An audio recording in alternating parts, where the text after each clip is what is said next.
जातक कथा संस्कृत का चौथा चैप्टर है उल्लूक जातक। इसमें 2 कहानी है, तो पहले पढ़ते हैं हम जातक कथा की उल्लूक जातकम।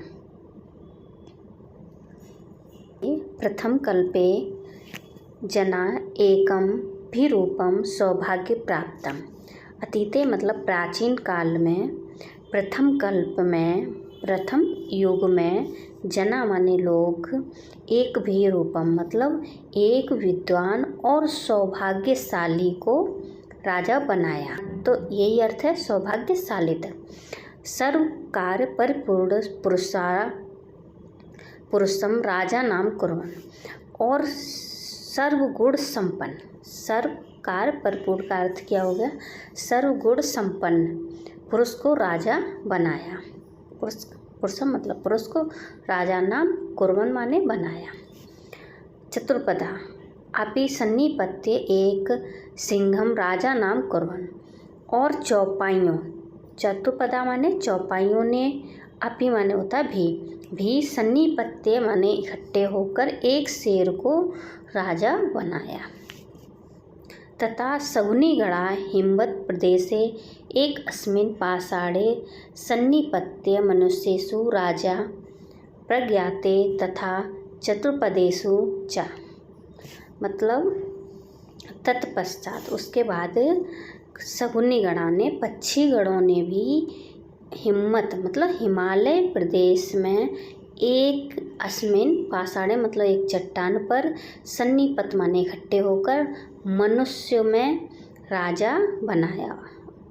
आगे तथा मतलब तथा माने और चौपाइयों ने भी, चा माने होता और चौपाइयों ने भी एक राजा बनाया। आगे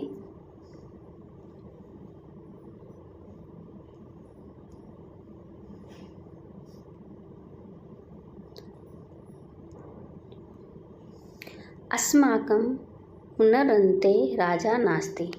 अस्माकं मतलब हमारे, पुनरन्ते माने हमारे बीच में कोई राजा नास्ति माने नहीं है।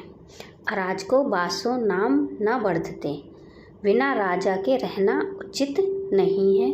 एको राजस्थाने स्थापितव्य इति उक्तवन्तः। तो एको माने उन सब ने एक दूसरे पर दृष्टि डालते हुए, मतलब एक दूसरे को देखते हुए कहा। क्या कहा? उक्तवंता माने कहा। एक उल्लूकम दृष्ट्वा अयम नो रोचते अत्यावचन।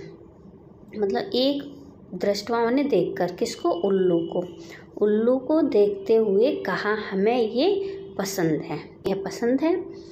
और अथेका सगुनी सर्वेषां मध्यदर्शनार्थ कृत्वा आश्रयवंता मतलब सगुनी गणा ने उसके मध्य बीच बैठकर, एक साथ बैठाकर और उससे 3 बार बुलवाया कि क्या ये मुझे पसंद है, अयम ना रोचते, यह मुझे पसंद है। आगे फिर क्या कहते हैं?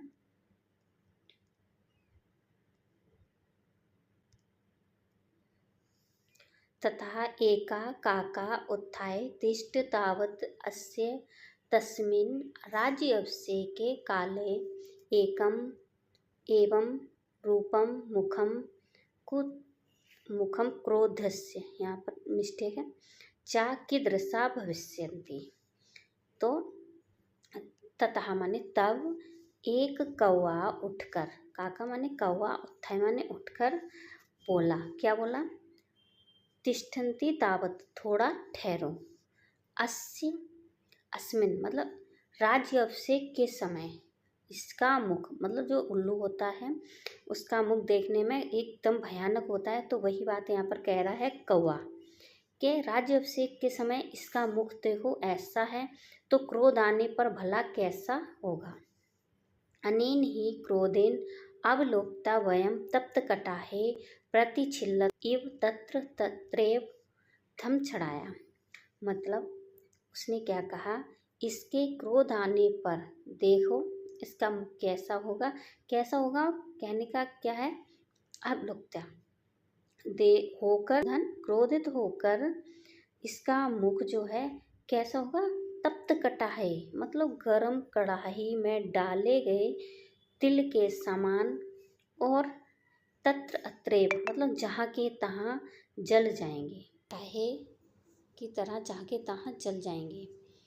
फिर क्या कहते हैं, ईदृशो राजा अहम ना रोचते इत्ते मतलब मुझे यह पसंद नहीं है। कौन, कौवा, मुझे यह पसंद नहीं। कौवा किससे कह रहा, उल्लू से।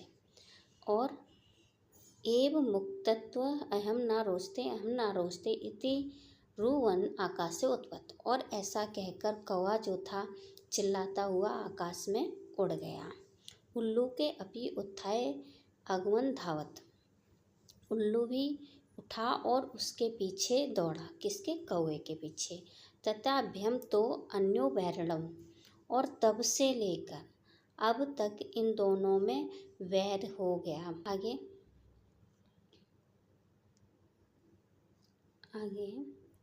शकुनाया अपि सुगणहंसम राजनम कृत्वा आगमन, शकुनाया पक्षी गणों ने भी एक हंस को राजा बनाया और अपने कृत्वा आगमन मतलब और बनाकर अपने अपने स्थान पर चले गए।